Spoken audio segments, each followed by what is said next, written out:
Hello good morning students.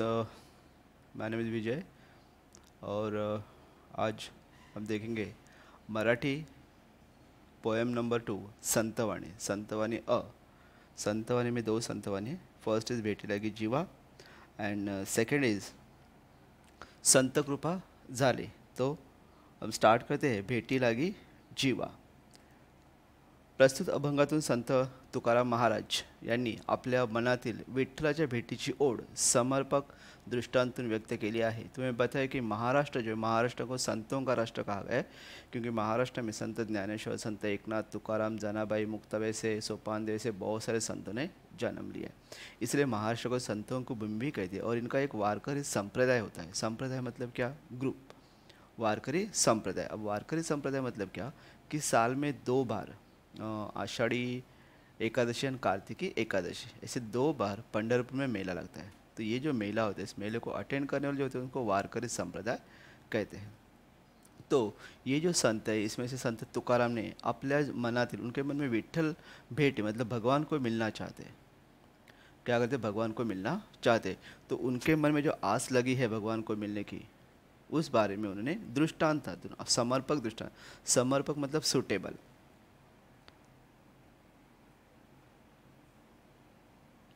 समर्पक मतलब suitable. दृष्टांत मतलब एग्जाम्पल।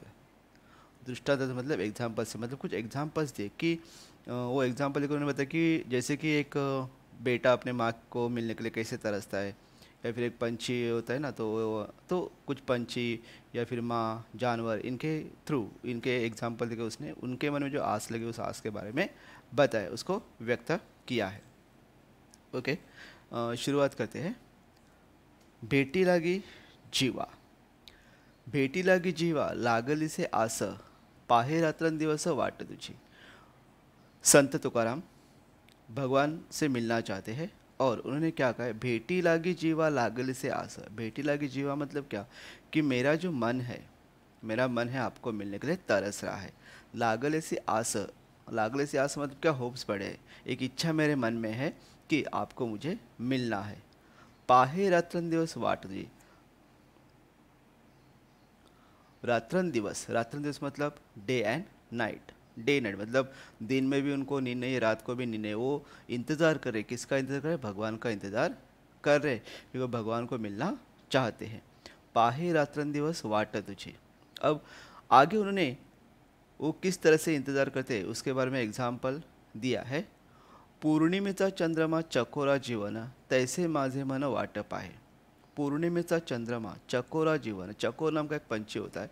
तो ये जो पंछी होता है चकोर नाम का पंछी, इसका जीवन पूनम की रात में जो चंद्रमा, पूरा चंद्रमा जो निकलता है वही उसका जीवन है। तो वो इंतज़ार करता रहता है कि पूनम की रात कब आएगी और पूरा चंद्र आसमान में कब दिखाई देगा। तो वो जो चकोर है, चकोर क्योंकि उसकी लाइफ उसके ऊपर डिपेंड है, पूनम के चांद के ऊपर। तो इसलिए उसने कहा कि जिस तरह से चकोर पंछी पूनम की रात का इंतज़ार करता है, वैसे ही तैसे माझे मन वाट पाए, वैसे मेरा जो मन है, मेरा मन वैसे इंतज़ार करता है जैसे चकोर पूनम की रात का करता है। दिवाळीच्या मुळा लेकी आसावली, पाहतसे वाटुली पंढरीची। दिवाळीच्या मुळा लेकी आसावली। दिवाळीच्या मुळा, मुळा मतलब क्या? मुळा मतलब घर के मैके के लोग। क्योंकि दिवाली का त्यौहार था, दिवाली का त्यौहार हमारे यहाँ पे बहुत बड़ा त्यौहार माना जाता है हिंदुओं में। तो दिवाली के त्यौहार के दिन क्या होता है कि लड़की जो शादी होकर गई है तो उसको लाने के लिए उसके घर से, मतलब उसके मम्मी के घर से, उसके डैडी, उसका भाई, कोई ना कोई उसको लेकर लेने के लिए जाता है। क्योंकि दिवाली का त्यौहार है तो दिवाली का त्यौहार वो मैके ही सेलिब्रेट करेगी, इसलिए दिवाळीच्या मुळा लेकी आसावली। तो इस तरह से जो लड़की शादी होकर ससुराल गई वो दिवाली में इंतज़ार करती रहती कि उसके पेरेंट्स, उसके मम्मी, उसके डैडी, उसका भाई, कोई ना कोई उसको लेने ज़रूर रहेगा। तो उसकी उसकी आग जो है, उसकी आग पूरी कहाँ पे लगे? रास्ते पर लगे कि कोई ना कोई उसको लेने आएगा, वो इंतज़ार करती है। उसी तरह से पाहत असे वाटुली पंढरीची। वाटुली मतलब वाट पाहने, इंतज़ार करना। पाहत से वाटुले पंढरीची। तो उसी तरह से उन्होंने कहा कि जो लड़की जो है अपने मायके वालों का इंतज़ार करती है दिवाली के त्यौहार में, वैसे ही मैं तुम्हारा इंतज़ार कर रहा हूँ। पाहत से वाटुली पंढरीची। भूकेली या बाळ अति शोक करी, वाट पाहे उरी माऊलीची। नेक्स्ट उन्होंने कहा है भूकेली या बाळ, बाळ मतलब छोटा बच्चा, अति शोक करी। अति शोक करी मतलब क्या? रोना। भूकेली व बाळ, छोटे बच्चे होते ना, छोटे बच्चे वो बोल नहीं सकते, तो जब उनको भूख लगती है, उनको कुछ भी प्रॉब्लम होता है, भूख लगती है, तो वो क्या करते हैं कि चिल्लाना शुरू करते हैं, शोर करते हैं, राइट। और शोर करने के बाद मम्मी को ऐसा लगता है कि यार वो भूखा होगा, ओके, तो मम्मी उसको दूध पिलाती है, खाना खिलाती है, कुछ ना कुछ तो खिला कर उसको चुप कराती है। तो वो जो बच्चा है, वाट पाए उरी माऊलीची, तो वो जो बच्चा जिस तरह से अपनी मम्मी का इंतज़ार करता है, उसको भूख लगे तो मम्मी आएगी, उसको दूध पिलाएगी, खाना खिला, उसी तरह से वाट पाए उरी माऊलीची, वैसे मैं भी दिल से, उरी मतलब दिल से, हृदय से मैं भी आपका इंतज़ार कर रहा हूँ। वाट पाहे उरी माऊलीची, तुका म्हणे मज लागलीसी भूक, धावूनी श्रीमुख दाबी आता। भगवान संत तुकाराम क्या कहते हैं भगवान से कि तुका म्हणे मज, मज मतलब मुझे, मज मतलब मुझे, तुका म्हणे मज लागले से भूख, तो एक जो छोटा बच्चा उसे जैसे जिस तरह से भूख लगती है, उसी तरह से मुझे भी भूख लगी है, तो मेरी भूख मिटाने के लिए धावुनी श्रीमुख का दावी देखा, तो एक बार आके आप क्या करो, आपके मुख का, आपके मुख का क्या करो, मुझे दर्शन करा दो। तुका म्हणे मज लागले से भूख, धावुनी श्रीमुख दावी देवा, तो इस तरह से संत तुकाराम कहते हैं भगवान से कि दौड़ के आ और मुझे बस तेरा एक बार चेहरा दिखा जा, तो एक बार मैं तुम्हारा चेहरा देख लूँगा तो मेरी भूख प्यास मिट जाएगी। तो इस तरह से भेटी लागी जीवा, इस कविता में संत तुकाराम ने उस उनके दिल में जो आस लगे भगवान को मिलने की, वो किस तरह से, किस टाइप की आग लगी है या किस तरह की आस लगे, किस तरह से ओढ़, एक अट्रैक्शन उनके मन में लगा है, उसके बारे में उन्होंने कुछ एग्जाम्पल दिए, जैसे चकोर है, उसके बाद दिवाली में इंतज़ार करने वाली लड़की है, या भूख से भूखा पैसा बच्चा जिस तरह से अपने माँ को बुलाता है, वैसे ही संत तुकाराम कहते हैं कि मैं भी तुम्हारा इंतज़ार कर रहा हूँ, तो मेरे ऊपर दया करना और दौड़ के आके मुझे अपना मुख दिखाना। इस तरह से उन्होंने भगवान से रिक्वेस्ट की, भगवान से प्रार्थना की कि एक बार आके वो अपनी झलक दिखला जाए।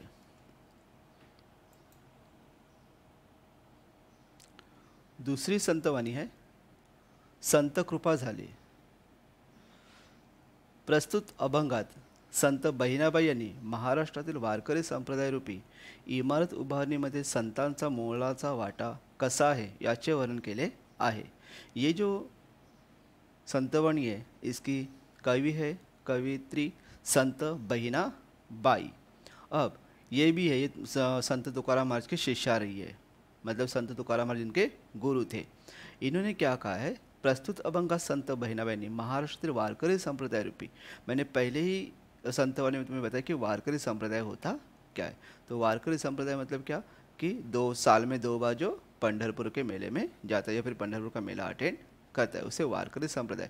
तो इसकी शुरुआत किसने की, ये जो वारकरी संप्रदाय है, तो इस वारकरी संप्रदाय की शुरुआत किसने की, इमारत उभारनी। यहाँ पे इमारत मतलब क्या, बिल्डिंग, लेकिन यहाँ पे इमारत का मतलब क्या है कि ये जो ग्रुप है, इस ग्रुप को डेवलप किसने किया, तो ये डेवलप करने में संतों का, संतांचा मोलाचा वाटा है कसा है, संतों का, संत जो थे उन्होंने इसको, इसमें कैसे अपना योगदान दिया है, उनका रोल क्या रहा है, मेन रोल उनका क्या रहा है, उसके बारे में उन्होंने बताया कि संतों की वजह से, इन्हें संतों ने शुरुआत की और संतों की वजह से क्या हुआ कि ये जो वारकरी संप्रदाय है, इस वारकरी संप्रदाय की शुरुआत हुई। तो ये वारकरी संप्रदाय की शुरुआत करने से लेकर उसको स्प्रेड करने तक किन किन संतों ने किस तरह से मदद की, उसके बारे में बहिणाबाई ने इस कविता में बताया है। संत कृपा झाली, इमारत फळा आली। संत कृपा झाली, संत कृपा झाली मतलब क्या, संतों ने दया दिखाई। दया दिखाई मतलब क्या कि ये जो वारकरी संप्रदाय है, इसको बनाने में उन्होंने क्या किया, अपना सहयोग दिया है, हेल्प किया है, उन्होंने अपना सहयोग दर्शाया कि चलो हम लोग इसकी शुरुआत करते हैं। संत कृपा झाली, तो उन्होंने शुरुआत की, इसलिए उन्होंने सहकार्य किया, उन्होंने हेल्प किया, उन्होंने कोऑपरेट किया, और इसलिए इमारत फळा आली। इमारत मतलब क्या, बिल्डिंग, लेकिन यहाँ पे इमारत का मतलब है ग्रुप। ये जो वारकरी संप्रदाय का ग्रुप है, ये ग्रुप जो है ये संतों की वजह से फळा आली। फळा आली मतलब क्या, डेवलप हो गई। इमारत फळा आली, फळा आली मतलब डेवलप हो गई, तैयार हो गई। संतों की वजह से जो वारकरी संप्रदाय, ये वारकरी संप्रदाय की शुरुआत हो गई।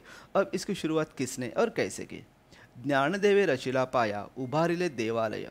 इसकी शुरुआत संत ज्ञानेश्वर ने की। ज्ञानेश्वर ने इसका फाउंडेशन डाला। किसने शुरुआत की, संत ज्ञानेश्वर। संत ज्ञानदेवे रचिला पाया, संत ज्ञानेश्वर ने इसकी डेवलपमेंट की है, सॉरी इसका फाउंडेशन डाला है। रचिला पाया, पाया मतलब फाउंडेशन। तो संत ज्ञानेश्वर ने इसका फाउंडेशन ला उभारले देवालय, और ये मंदिर है, इस मंदिर की शुरुआत उन्होंने की। उभारले देवालय, देवालय मतलब मंदिर, इस मंदिर की उन्होंने शुरुआत की है। नामा तयाचा किंकर तेने रचिले ते आवार। उसके बाद उन्होंने नामा, नामा मतलब संत नामदेव। संत नामदेव ने क्या किया कि ये जो है ये जो है ये संप्रदाय, इस संप्रदाय को अभी क्या करना है कि इसको स्प्रेड करना है। तो ये स्प्रेड करने का काम जो है, तयाचा किंकर, किंकर मतलब क्या, स्प्रेड करने वाला। तयाचा किंकर तेने रचिले आवार, तेने रचिले आवार। आवार मतलब क्या होता है, हमारे घर के सामने जो आंगन होता है उसको आवार कहते हैं। मतलब क्या, उन्होंने कहने का मतलब है कि बिल्डिंग रेडी हो गई, अब उसके सामने आवार मतलब ये जो आंगन है, मतलब ये जो संप्रदाय को स्प्रेड करने का काम किसने किया, संत नामदेव ने। संत नामदेव ने पंढरपुर से लेकर पंजाब तक ये जो वारकरी संप्रदाय है, इस वारकरी संप्रदाय को उन्होंने स्प्रेड किया। मतलब लोगों को बताया इस ये जो संप्रदाय का महत्व क्या है, इसकी इम्पोर्टेंस क्या है, ओके, इसमें जड़ने से क्या होता है। तो ये जो है ये सब लोगों तक पहुंचने का काम किसने किया, संत नामदेव ने। उसके बाद संत जनार्दन, जनार्दन एकनाथ खांब दिदला भागवत। संत एकनाथ को जनार्दन संत कहते हैं। जनार्दन एकनाथ खांब दिदला भागवत, तो इन्होंने भी क्या किया, इन्होंने भी वही काम किया। तो खांब दिदला भागवत, खाम मतलब क्या, पिलर। संत एकनाथ मानो इसके पिलर बन गए, क्योंकि ये जो मंदिर बना था, ये मंदिर खड़ा करने या इमारत करने एक अकेले ज्ञानदेव का काम नहीं था, तो किसी ना किसी ने इनको हेल्प करने की जरूरत थी। इसलिए संत ज्ञानदेव ने शुरुआत की। उसके बाद नामदेव आए, नामदेव ने उसको स्प्रेड किया। उसके बाद संत जनार्दन मानो इसके लिए पिलर बन गए, एक सपोर्टर बन गए। और उन्होंने भी क्या किया, अपने भजन कीर्तन द्वारा ये जो वारकरी संप्रदाय है, इस वारकरी संप्रदाय की महत्व क्या है, इस वारकरी संप्रदाय का महत्व क्या है, यह महत्व लोगों तक फैलाने का काम किया है। इसलिए कहा है जनार्दन एकनाथ खांब दिदला भागवत। तुका झाला से कळस भजन करा सावकाश। फिर संत तुकाराम महाराज, संत तुकाराम महाराज ने तो इसका कलश मतलब टॉप जो होता है, कलश होता है ना, उस कलश को मतलब क्या, ये जो इमारत बन गई, इस इमारत को टॉप पर लेकर, मतलब ये जो भागवत संप्रदाय है, ये जो भागवत संप्रदाय या फिर ये जो वारकरी संप्रदाय, इस वारकरी संप्रदाय का कलश, कलश मतलब उसको और फैलाना, उसको टॉप पर लेके जाना। तो ये टॉप पर लेके जाने का काम किसने किया है, संत तुकाराम ने किया है। भजन करा सावकाश, भजन करा सावकाश का मतलब क्या कि ये जो संत है, संतों ने भजन कीर्तन करके ये जो अपना संप्रदाय को लोगों तक पहुंचाने का काम किया है। बहिनी मने फड़कती ध्वजा निरूपण केले बोजा। तो बहिनी मने क्या, बहिणाबाई चौधरी, बहीन संत बहिणाबाई, बहिनी मने फड़कती ध्वजा, और उसके ऊपर आज ये ध्वजा, ध्वजा मतलब उसकी जो पताका है, उसका फ्लैग है, फ्लैग आज लहरा रहा है। ये जो मंदिर या फिर इमारत जो खड़ी की है, ये जो भागवत संप्रदाय जो खड़ा किया है, इस भागवत संप्रदाय के ऊपर ध्वजा आज लहरा रही है। आज महाराष्ट्र में नहीं, महाराष्ट्र के बाहर से लोग पंढरपुर का जो आषाढ़ी एकादशी और कार्तिक एकादशी है, उसमें पंढरपुर के बाहर से, मतलब महाराष्ट्र के बाहर से भी लोग यहाँ पे भगवान का दर्शन करने के लिए आते हैं। तो ये जो वारकरी संप्रदाय के ध्वज है, जो पताका है, वो आज लहरा रही है।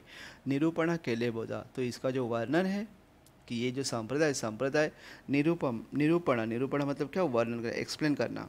निरूपण केले बोधा, तो इसका बहिणाबाई ने इसका क्या क्या वर्णन किया है कि ये जो संप्रदाय को किस तरह से बनाया गया, इसका फाउंडेशन किसने डाला, इसको फैलाया किसने, इसके लिए पिलर कौन बन गए, फिर इसका कलश है, इसको टॉप पर कौन लेकर गए। तो संतों ने जो वारकरी संप्रदाय, इस वारकरी संप्रदाय को बनाने में और उसको फैलाने में क्या योगदान दिया है, उसके बारे में संत बहिणाई ने इस कविता, इसका नाम है संत कृपा झाले, इसमें बताया है।